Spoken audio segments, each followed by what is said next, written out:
প্রত্যেকটা আত্মা আল্লাহর কাছে সংরক্ষিত থাকে। প্রতিটা রুহু, প্রতিটা মানুষ মালাকুল মউতকে দেখতে পায়। আপনিও দেখবেন, আমিও দেখব। মুমিনদের কাছে এসে মালাকুল মউত একজন যুবকের বেশে সাদা ধবধবে জুব্বা পরে সুগন্ধি মেখে মুমূর্ষু ব্যক্তির শিয়রে বসে বলে, ইয়া আইয়াতুহান নাফসুল মুতমাইন্নাহ, হে প্রশান্ত আত্মা, উখরুজি ইলা মাগফিরাতুল্লাহি ওয়া রিদওয়ানি, আল্লাহর ক্ষমা আর দয়ার দিকে বের হয়ে আসো। বলা মাত্রই মুমিনের আত্মাটা স্মুথলি বের হয়ে আসে।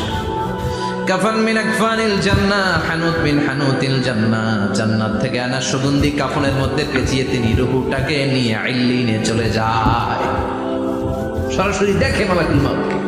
আর যারা ইসলাম বিরোধী, কোরআন বিরোধী, তাদের সামনে এসে মালাকুল মউত ত্রাস সৃষ্টি করে। আগে ধমক, মালাকুল মউত এসে কাফের, নাস্তিক, মুশরিকদের সামনে এসে এরকম একটা ত্রাস সৃষ্টি করে। ভয়